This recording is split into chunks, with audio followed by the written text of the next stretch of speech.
Assalamu alaikum. Good afternoon, everyone. Ijlal, please confirm करें. Can you hear me properly?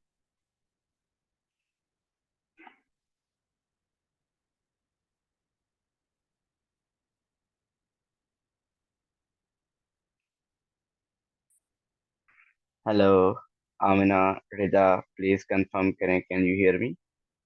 Ji sir. Okay, perfect.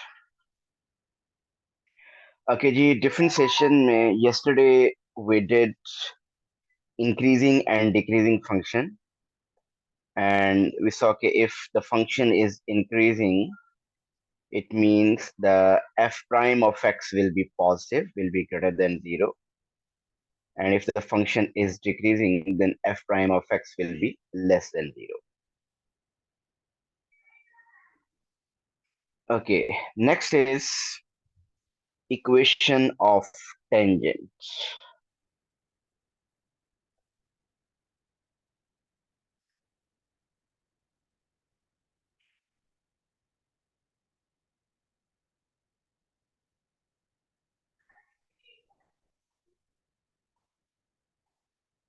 Suppose the question is the equation of a curve y is equal to x square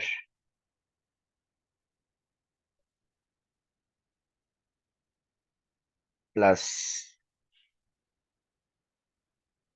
2x plus 5.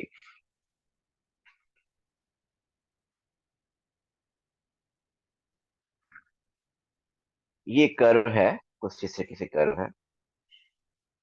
और अगर आपसे कहता है कि find the equation of the tangent, find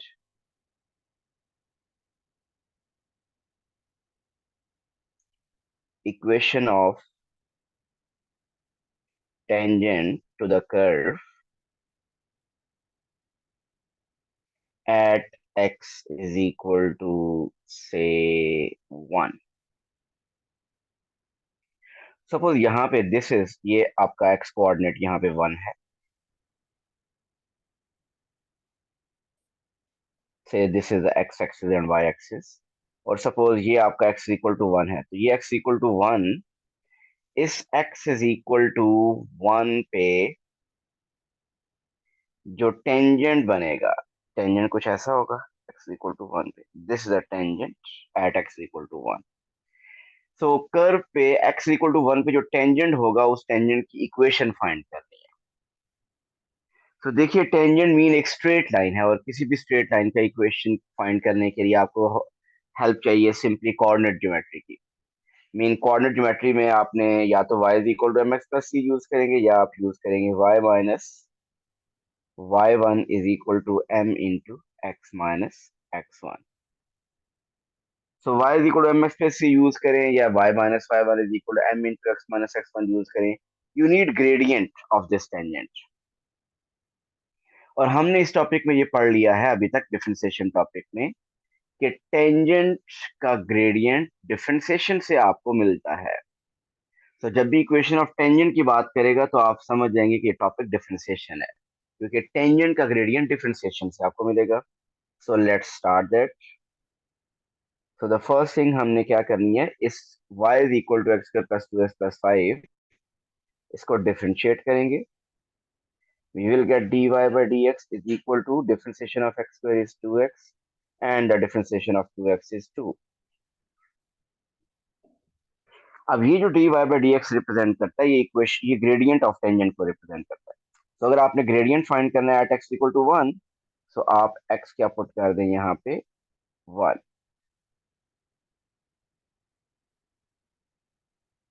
सो आपके पास gradient आपके पास आ गया 4। तो इसका मतलब ये जो लाइन है, ये जो टेंजेंट लाइन है, इसका ग्रेडियंट क्या है, 4 है। सो ये बात तो क्लियर हो गई, gradient is 4। Now we need one point on that line x1 and y1। हमें इस टेंजेंट लाइन के ऊपर कोई एक पॉइंट चाहिए। अगर आप देखें तो x कोऑर्डिनेट तो आपके पास पता है कि इस पॉइंट के ऊपर यहाँ पे 1 है। इसी के अगेंस्ट अगर आपको y कोऑर्डिनेट फाइंड करना हो तो या तो टेंजेंट लाइन की इक्वेशन होनी चाहिए, लेकिन लाइन की तो इक्वेशन अभी नहीं है हमारे पास। लेकिन हमें ये भी बात पता है कि ये जो पॉइंट है जहाँ पे टेंजेंट है, ये point, this point is common between the tangent and the curve. तो आप ये पॉइंट कर्व और टेंजेंट दोनों पे लाइक कर है, तो आपके पास कर्व की इक्वेशन है। सो आप x इज इक्वल टू 1 इस कर्व में पुट करें, you will get the y coordinate at that point. So original curve में आप x is equal to 1 put करें, original curve. So you'll get y is equal to 1 square plus 2 into 1 plus 5। तो आपके पास y आ जाएगा 8। So it means जिस point पे टेंजेंट है उस पॉइंट के कोऑर्डिनेट्स हैं x coordinate 1 and y coordinate 8। So now you have a point on that tangent line और ग्रेडियंट भी है। अब आपके पास इक्वेशन आ जाएगी। सो y minus 8 is equal to gradient is 4, x minus x1 is 1. So y minus 8 is equal to 4x minus 4. So the equation of tangent is y is equal to 4x plus 4. This is the equation of tangent. तो हम basically differentiation की different applications पढ़ते जा रहे हैं। Main application वही है gradient, but उस ग्रेडियंट के थ्रू हमने स्टेशनरी पॉइंट के कोऑर्डिनेट्स फाइंड किए, maximum minimum point, then increasing decreasing curve, और अब हमने उसी डिफरेंशिएशन के थ्रू हमने फर्दर इक्वेशन ऑफ टेंजेंट भी हमें फाइंड करनी है आगे। तो इक्वेशन ऑफ टेंजेंट के लिए एक स्ट्रेट लाइन है, उसका ग्रेडियंट चाहिए होता है और एक पॉइंट, तो ग्रेडियंट डिफरेंशिएशन से आ जाएगा। और पॉइंट अगर एक्स कोऑर्डिनेट गिवन है तो ओरिजिनल कर्व में पुट करेंगे तो वाई कोऑर्डिनेट भी आ जाएगा। So this is how you will find the equation of tangent using differentiation. Another question एक आप अटेम्प्ट करें। F of x is equal to x cube minus 7x square plus 5x minus 2।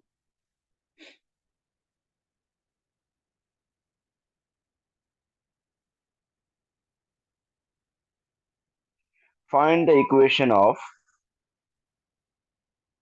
tangent to the curve at x is equal to minus 2.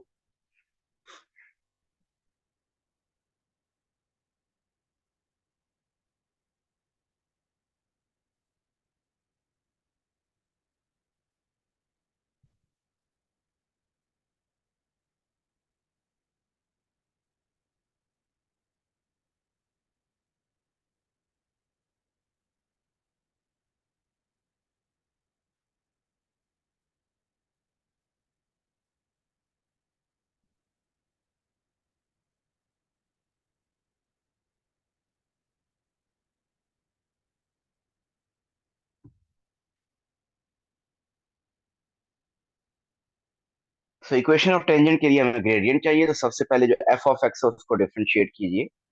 You will get f prime x, x cube की differentiation is 3x square, minus 7x square की differentiation minus 14x plus 5। So f prime x आ गया। f prime x mean dy by dx, dy by dx mean gradient of tangent, gradient of curve. So आपने find करना है gradient at x equal to minus 2। So f prime of x की जगह लिख दीजिए minus 2। So 3 into minus 2 square minus 14 into minus 2 plus 5। So f prime basically gradient है at minus 2, so gradient is equal to, check करें calculation क्या answer आएगा।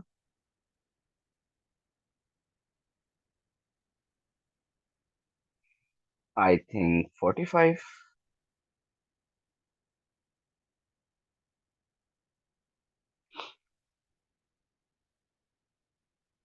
सो जी sir. Gradient is 45। Okay Amna, अब आप ऐसा कीजिए, हमें ग्रेडियंट के अलावा एक पॉइंट भी चाहिए उस कर्व के ऊपर, उस टेंजेंट लाइन के ऊपर। सो यही x इक्वल टू -2 अब आप ओरिजिनल इक्वेशन ऑफ कर्व में पुट करें, ओरिजिनल इक्वेशन ऑफ कर्व में, तो वो आ जाएगा f of -2 cube -7 into -2 square plus 5 into -2 ये f ओरिजिनल कर्व में पुट करने से आपके पास बेसिकली f ऑफ x आता है, y आएगा। वो बताइए क्या बन रहा है?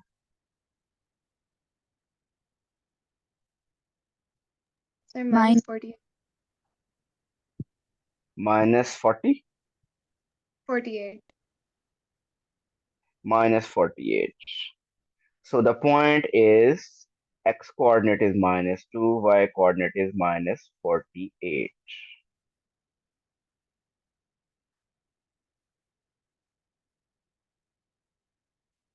So the equation of tangent बनेगी y minus y1 is equal to m into x minus x1.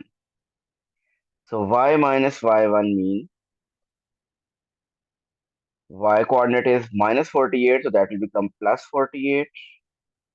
Gradient is 45. X minus x1 is -2, so that will become +2. So y plus 48 is equal to 45x plus 90.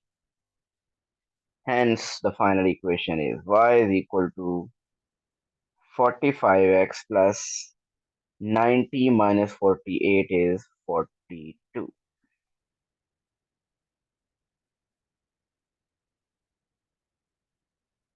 So this is the equation of tangent.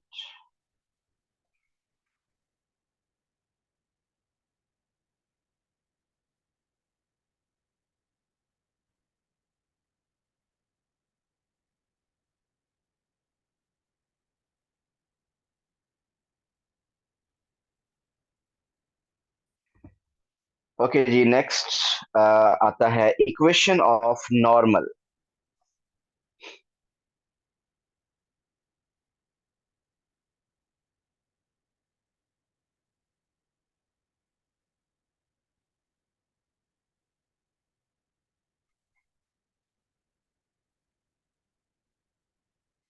Okay, हमें tangent line का तो idea है कि tangent line किसी भी curve को externally किसी point पे टच करती हुई जाती है, उसको टेंजेंट कहते हैं। What is normal? Normal is basically perpendicular to tangent. और कहाँ पे परपेंडिकुलर होगा? एट दैट पॉइंट जहां पे tangent is touching at the curve. Mean suppose अगर आपके पास ये एक पॉइंट है और इस पॉइंट पे ये एक टेंजेंट है, this is a tangent line.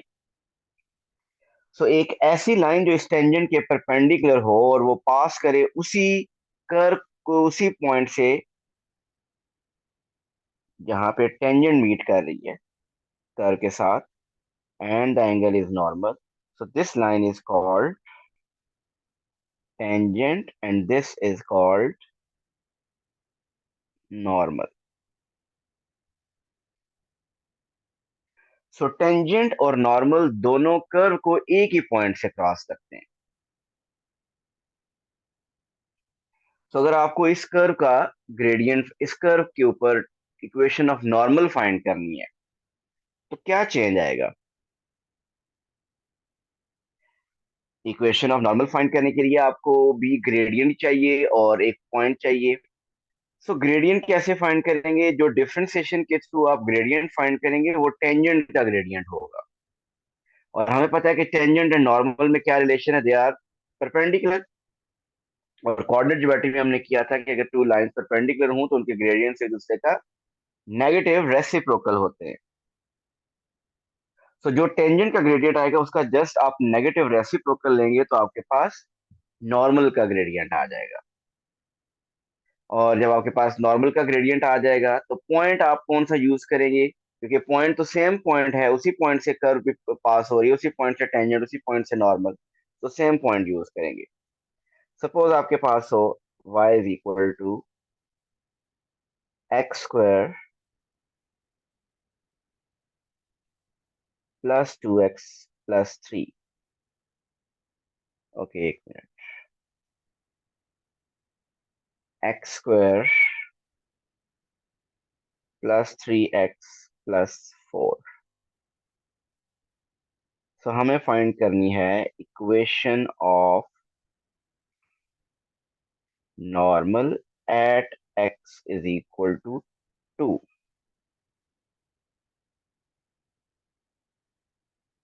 So start करते हैं, वही प्रोसेस है। y को डिफरेंशिएट करें, we will get dy by d x which is differentiation is 2x plus 3। ये आपके पास आ गया differentiation dy by d x. Curve को डिफरेंशिएट कर लिया।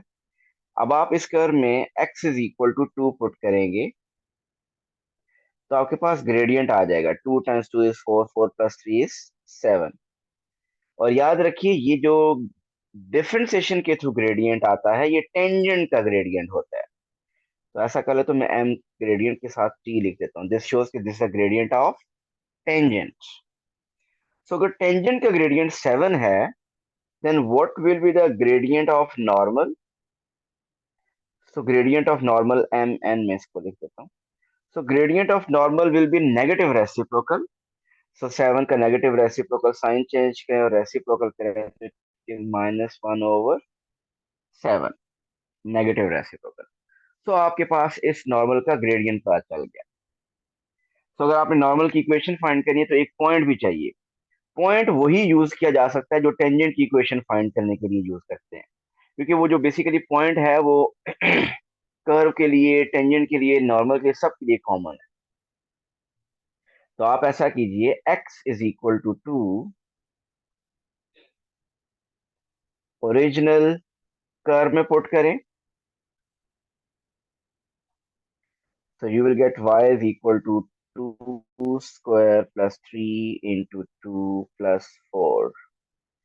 सो इक्वेशन सॉरी y कोऑर्डिनेट आपके पास आ जाएगा 4 plus 4 8 plus 6 14। So x coordinate is 2, y coordinate is 14. So equation of normal y minus y1 is equal to m into x minus x1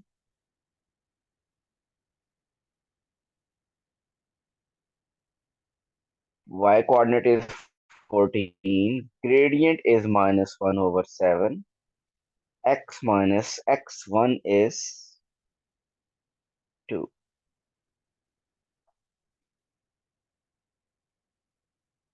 इस 7 को इधर मल्टीप्लाई कर दें, -1 को इस तरफ मल्टीप्लाई कर दें। 7 into y is 7y, 7 times 14 is 98 minus x plus 2. So the equation is x plus 7y is equal to 100. So this is the equation of normal.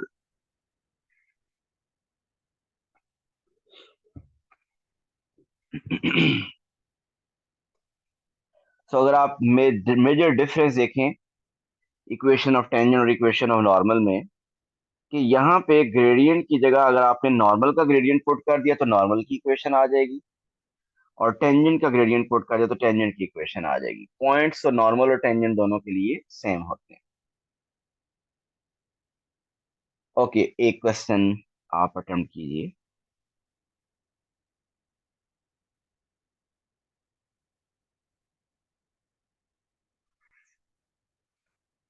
y is equal to x square minus 1 over x square.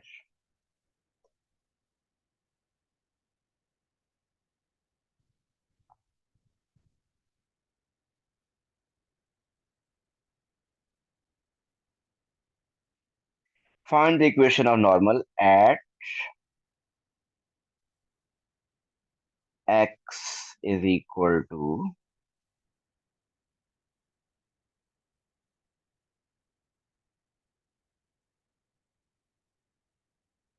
1.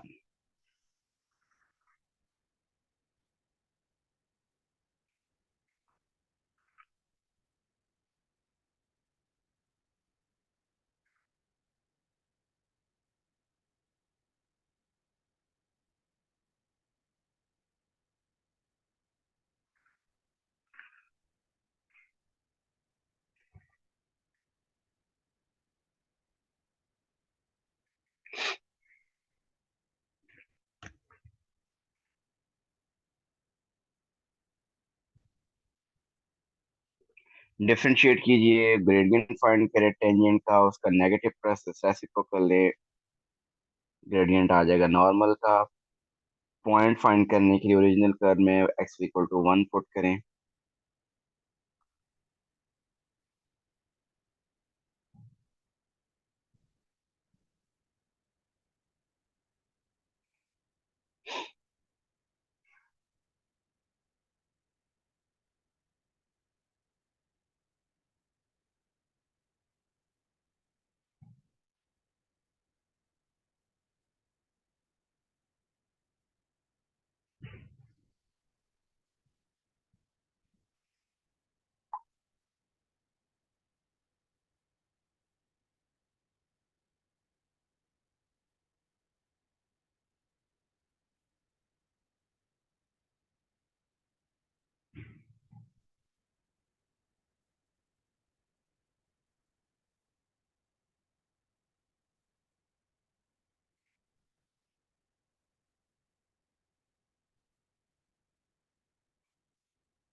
So differentiate करने के लिए x square जो denominator में है उसको numerator में लाना पड़ेगा। So we will get dy bye dx is equal to 2x। -2 coefficient बनेगा, ऑलरेडी माइनस है तो +2 x raise to power -2 -1 is -3। So आपके पास dy बाय dx आ रहा है 2x plus 2/x³। Gradient at x equal to 1 अगर find करना है तो x इक्वल टू 1 अगर पुट करें तो ग्रेडियंट ऑफ टेंजेंट आ रहा है 2 + 2/1, मतलब ग्रेडियंट आ रहा है 4। सो ग्रेडियंट ऑफ टेंजेंट इज 4, तो ग्रेडियंट ऑफ नॉर्मल इज -1/4। अब ओरिजिनल इक्वेशन में x इक्वल टू 1 पुट करें तो आपके पास y इज इक्वल टू 1² -1/1², मतलब y आ रहा है 1 -1 0। सो पॉइंट हुए x1 y0। So equation of normal y minus phi 1 y minus 0 is equal to gradient -1/4 x minus 1. So we got 4y is equal to -x plus 1. So ये भी form ठीक है, अगर x plus 4y is equal to 1 लिखते हैं तो that is also correct. So this is the equation of normal.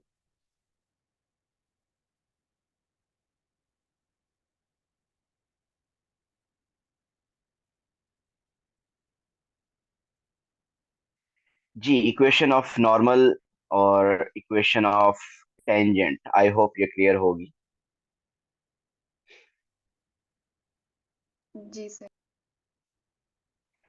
Okay, अब आगे चलते हैं हम। कल हमने जो क्वेश्चंस किए थे कुछ इंक्रीजिंग और डिक्रीजिंग फंक्शन, और उससे पहले मैंने आपको ये बताया था कि y is equal to x³ को अगर डिफरेंशिएट करें तो we get dy bye dx। y is equal to t³ को डिफरेंशिएट करें तो we get dy by dt। a is equal to r³ को डिफरेंशिएट करें तो we get dA by dr। So basically इनका हमें ये बात पता है कि dy बाय dx क्या रिप्रेजेंट करता है, ग्रेडियंट को। और ग्रेडियंट क्या होता है, rise over run.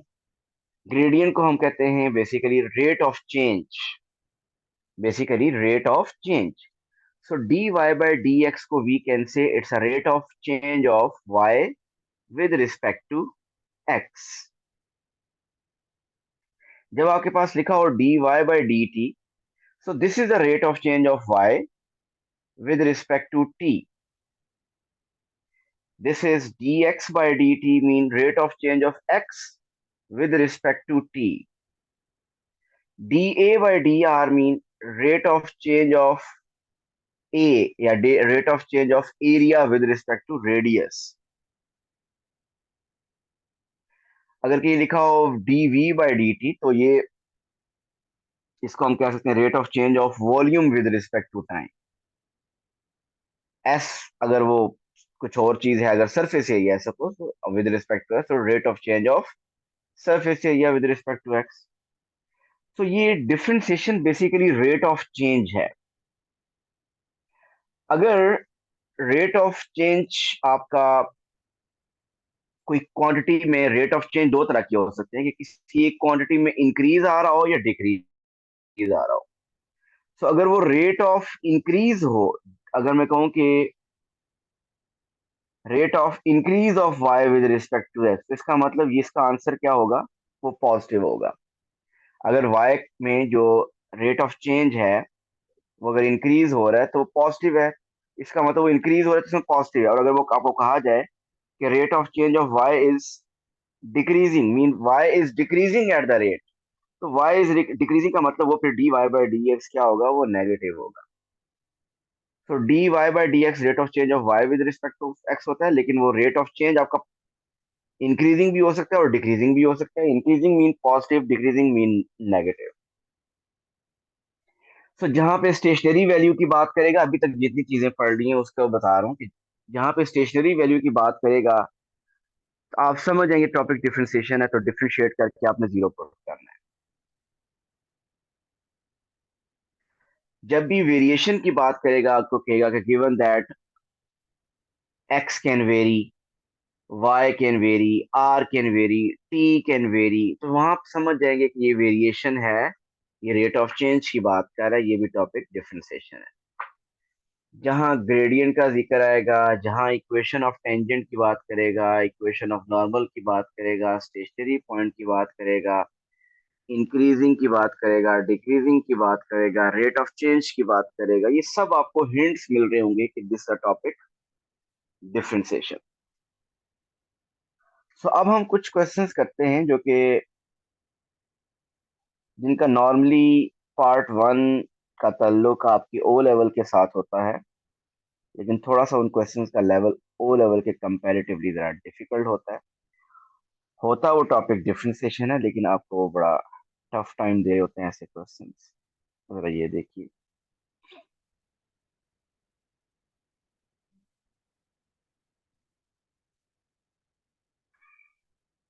The horizontal base of a solid prism. अब जब आपके पास प्रिज्म आ गया तो फेयर चांसेस हैं कि आपको प्रिज्म का के फार्मूलाज आने चाहिए. मीन वॉल्यूम का फार्मूला या सरफेस एरिया का फार्मूला ये आपके पास आपको आने चाहिए. अगर कहीं पे सिलेंडर की बात करेगा तो आपको volume of cylinder, surface area of cylinder जो आपने वो लेवल में किए थे वो आपको आने चाहिए. सो क्यूब, क्यूबॉइड, ये सब जितनी भी बातें जो आपने वो लेवल में की, इनके फार्मूलाज आपको आने चाहिए. सो नंबर वन, इनके फार्मूलाज आप वो लेवल में जो किए थे वो रिवाइज कीजिएगा, क्योंकि नॉर्मली जो इसका पार्ट वन होता है ये आपका ओ लेवल के साथ ही लिंक हो रहा होता है, इसमें डिफ्रेंसिएशन नहीं होती. जरा देखिए. The horizontal base of a solid prism is an equilateral triangle of side x centimeter. Mean एक प्रिज्म है जिसकी बेस क्या है, इक्विलेटरल ट्राइंगल, और उसकी साइड्स क्या है, x. ये उस प्रिज्म की बेस है. The sides of the prism are vertical, इसी के ऊपर इससे ऊपर वर्टिकल जाएगा, उससे ऊपर वर्टिकल जाएगा, और टॉप पे भी ये एक प्रिज्म, एक इक्विलेटरल ट्राइंगल बन रही होगी. और उस प्रिज्म की जो हाइट है वो 8 सेंटीमीटर है, and the volume of the prism is 2000 cubic centimetre. तो इस क्वेश्चन में देखिए वॉल्यूम गिवन है और कहता है कि एक्सप्रेस करें H in terms of x and show that total surface area of the prism is given by this. हमने सरफेस एरिया ऑफ प्रिज्म ये प्रूव करना है कि ये है, तो again surface area of prism का फॉर्मूला आना चाहिए। अच्छा, ये जो उसने दे दिया ना express H in terms of x, इस क्वेश्चन में उसने आपको हिंट दे दिया है। नॉर्मली ये अगर ना दी, अक्सर कहता है डायरेक्ट कहता है prove that total surface area of area A is this. तो ये दिया ही नहीं होता, जब ये दिया नहीं होता तो ये आपको खुद पहले करना पड़ता है। इसमें क्वेश्चन में उसने ये हिंट दे दिया कि पहले एच को इन टर्म्स ऑफ एक्स बनाए। तो एच को इन टर्म्स ऑफ एक्स कैसे लिखेंगे? प्रूव हमने एरिया करना है और गिवन इंफॉर्मेशन वॉल्यूम की है। अब वॉल्यूम का फॉर्मूला क्या होता है प्रिज्म के केस में? Base area into height. आपने ओ लेवल में प्रिज्म का वॉल्यूम का फॉर्मूला पढ़ा था, बेस एरिया इनटू हाइट या area of cross section into height. और सरफेस एरिया का फॉर्मूला क्या पढ़ा था? सरफेस एरिया का फॉर्मूला, एक तो फॉर्मूला ये था कि आप फॉर्मूला मीन के हर फेस के एरिया को अलग अलग ऐड कर लें, हर फेस के एरिया को अलग अलग ऐड कर लें। अगर आपको वो समझ आ रहा है, उस तरह अगर करते रहे ओ लेवल में तो वो ठीक है। इसके अलावा एक प्रिज्म का सरफेस एरिया का फॉर्मूला भी आपने पढ़ा था, और वो फॉर्मूला क्या था? Perimeter of base into height plus 2 times base area plus 2 times area of cross section. So ये है सरफेस एरिया का फॉर्मूला ऑफ प्रिज्म। या अगर आपने इस फॉर्मूले से नहीं किया, अगर आपने अलग अलग किया कि वो फेस, अगर आपकी शेप आपके माइंड में है प्रिज्म, तो हर फेस का एरिया अलग अलग करके ऐड कर ले तो सरफेस एरिया ऑफ प्रिज्म आ जाएगा। सो ये अगर वहां नहीं किया था या वहां अब याद नहीं है तो प्लीज इसको याद रख लीजिए। अब वॉल्यूम, ओके, बेस क्या थी? बेस थी हमारे पास ये equilateral triangle. Each angle equilateral triangle का क्या होता है? 60 degree. So volume of prism आपको गिवन था 2000। Base area mean area of this triangle. Triangle का आपने फॉर्मूला पढ़ा था हाफ ए बी साइन सी। तो यहाँ पे होगा half into x into sine 60। ये हो गया base area into height of prism. उसने खुद बताई हुई है कि हाइट ऑफ प्रिज्म यहाँ पे एच है। और करना क्या है? एच को इन टर्म्स ऑफ एक्स लिखना है। तो यहां से आप एच को इन टर्म्स ऑफ एक्स लिख सकते हैं। ये टू अगर मैं उधर मल्टीप्लाई कर दूं, चलिए एक minute, 2000 is equal to 1/2 x square sine 60 की एग्जैक्ट वैल्यू अगर आप चेक करें कैलकुलेटर में तो आएगी √3/2 इंटू एच। सो यहां से अगर आप एच को सब्जेक्ट बनाएं तो ये 2 और 2 डिनोमिनेटर में जो 4 है उधर मल्टीप्लाई होगा 2000 से तो 8000 बन जाएगा। और √3x² डिनोमिनेटर में आ जाएंगे √3x²।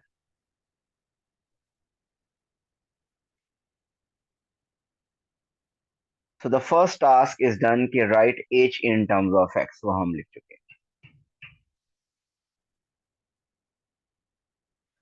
अब हमने प्रूव करना है कि टोटल सरफेस एरिया ए जो है वो इसके इक्वल है √3/2x² plus 24,000 over √3x⁻⁻1।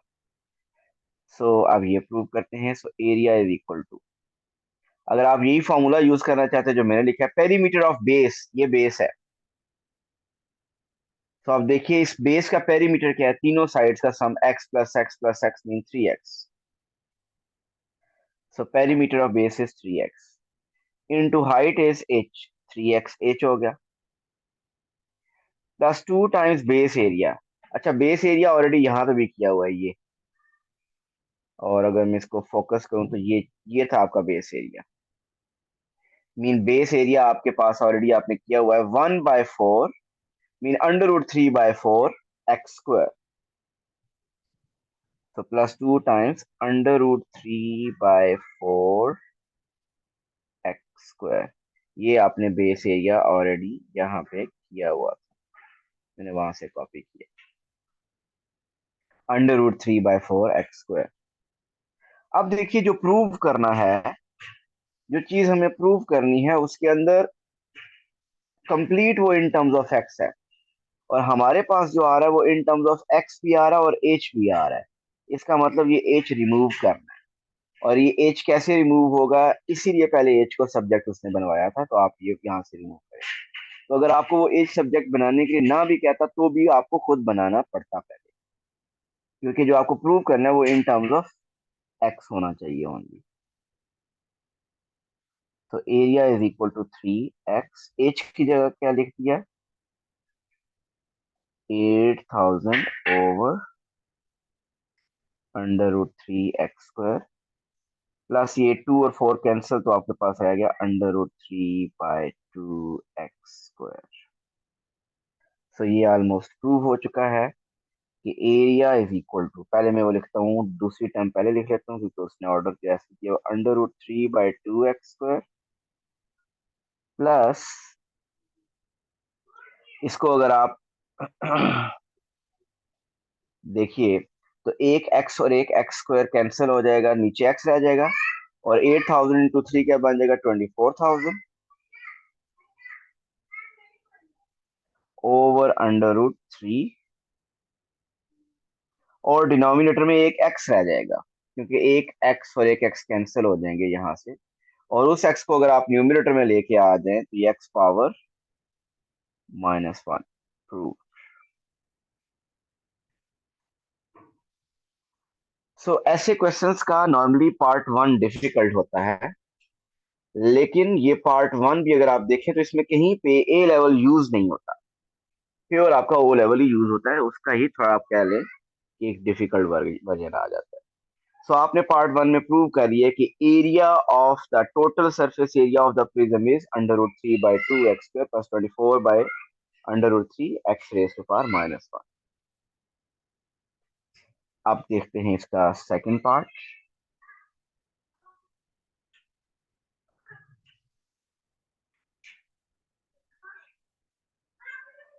Given that x can very, जब ये आपके पास आ जाएगा, given that x can very, r can very, t can very, ये सारा जब आता है तो इसका मतलब थोड़ा सा हिंट मिल जाता है कि डिफरेंशिएशन आ रहा है, वेरिएशन, रेट ऑफ चेंज, यहां से पता चल रहा होता है कि ये डिफरेंशिएशन टॉपिक है। Find the value of x for which a has a stationary value. तो दोबारा जब ये वर्ड आपने देखा स्टेशनरी वैल्यू की बात करे तो फर्दर कंफर्म हो गया कि ये टॉपिक डिफरेंशिएशन है। So given that x can vary, find करनी है value of x when a has a stationary value.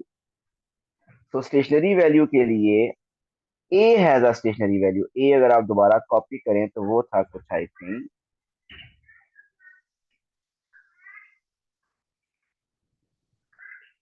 √3/2x² plus 24,000 over √3x⁻⁻1। I think यही इक्वेशन में चेक कर, √3/2x²। ओके, अब वो कह रहा है कि this a can very, mean this x can very, हमें a की स्टेशनरी वैल्यू फाइंड करनी है। सो स्टेशनरी वैल्यू के लिए हम डिफरेंशिएट करते हैं और डिफरेंशिएट करके उसको 0 पुट करते हैं। तो यहाँ पे भी ऐसे ही करेंगे। सो a को डिफरेंशिएट करेंगे विद रिस्पेक्ट टू x, तो हम इसको लिखेंगे dA/dx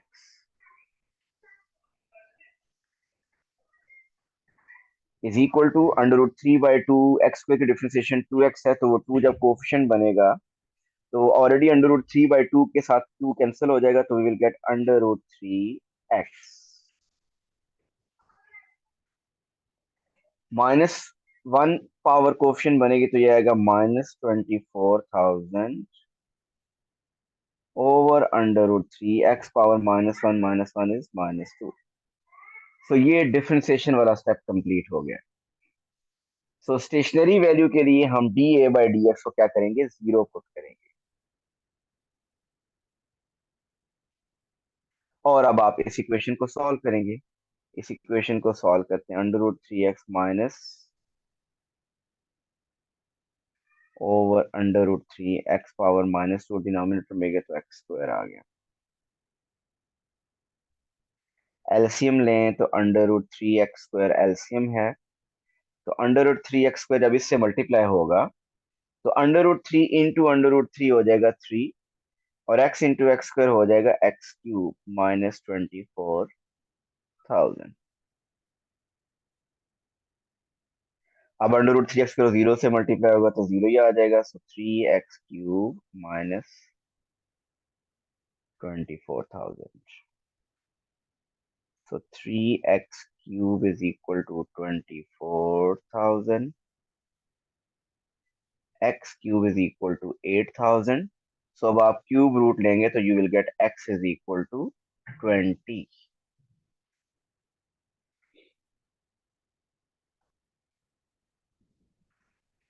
So given that x can vary, find the value of x for which a is stationary. So a stationary mean हमने dA by dx find किया, differentiate किया, उसको 0 put कर दिया, और फाइंड करनी थी वैल्यू ऑफ x, तो वो वैल्यू ऑफ x हमारे पास ये आ गई 20।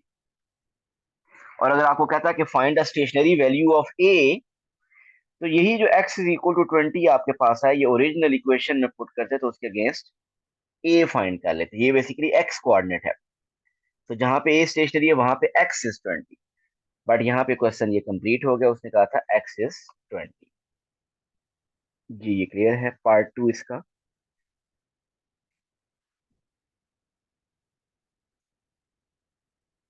Okay part 3।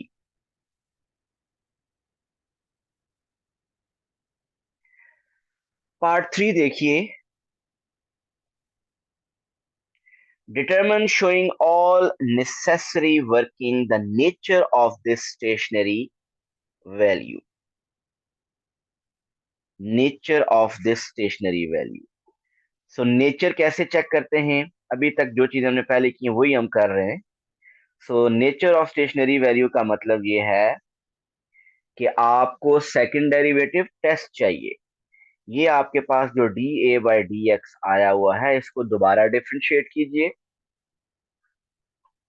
और उसमें स्टेशनरी वैल्यू का एक्स कोऑर्डिनेट पुट करें सेकंड डेरिवेटिव में। अगर आंसर आया पॉजिटिव तो मिनिमम, अगर आंसर आया नेगेटिव तो maximum. So d² a by dx²,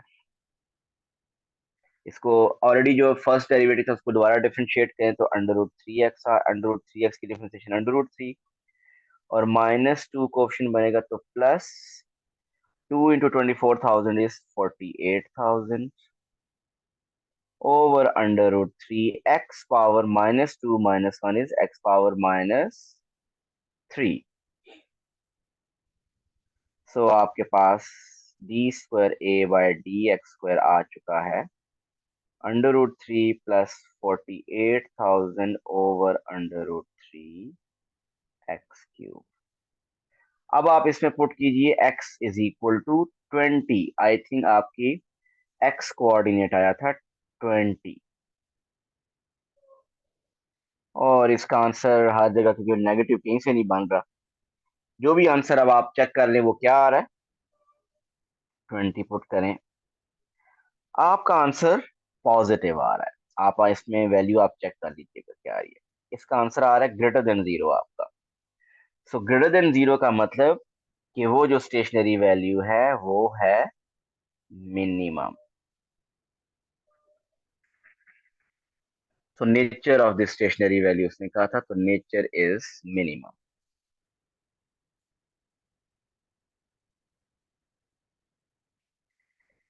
ji clear है। जी सर। ओके अब आपके डिफरेंशिएशन टॉपिक में एक सब टॉपिक रह गया है, और वो है chain rule, mean related rate of change जिसको कहते हैं। उसके अलावा बाकी जितने भी क्वेश्चंस आएंगे स्टेशनरी वैल्यू के, नेचर के, increasing function, decreasing function, maximum value, minimum value, increasing mean ये जैसे अभी ये क्वेश्चंस किए हैं स्टेशनरी वैल्यू के, और सो ये अब आप सारे क्वेश्चंस कर सकते हैं। सिर्फ और सिर्फ जिसमें चेन रूल यूज होगा, मीन जिनको हम कहते हैं रिलेटेड रेट ऑफ चेंज, वो क्वेश्चन अभी आप नहीं कर सकते। बाकी अब आपने नेक्स्ट 1-2 दिनों में इसकी कंप्लीट प्रैक्टिस कर लेनी है। सिर्फ वो जो एक सब टॉपिक रह जाएगा, वो मैं आपको एक लेक्चर और चाहिए, फिर ये डिफरेंशिएशन टॉपिक कंप्लीट हो जाएगा। सो प्लीज अब आप वेट मत कीजिएगा कि टॉपिक कंप्लीट होगा फिर प्रैक्टिस करेंगे। ये जो जितनी चीजें मैं आपको एक्सप्लेन कर चुका हूँ ये काफी ज्यादा हैं, इनकी प्रैक्टिस आप कीजिए। सर आपने इसकी वर्कशीट भेजी है? इसकी वर्कशीट कहते हैं तो भेज देता हूँ, और अगर आपके पास टॉपिकल है तो टॉपिकल से कर लें। अगर ये टॉपिकल जो मेरे पास है अभी यही कहते हैं तो यही भेज सकता हूँ, या वर्कशीट कहते हैं तो वर्कशीट जो कहते हैं भेज दूंगा। ठीक है सर, भेज। ये वाली मैं टॉपिकली भेज देता हूँ जो मेरे पास अभी ओपन है। ओके, अल्लाह हाफिज।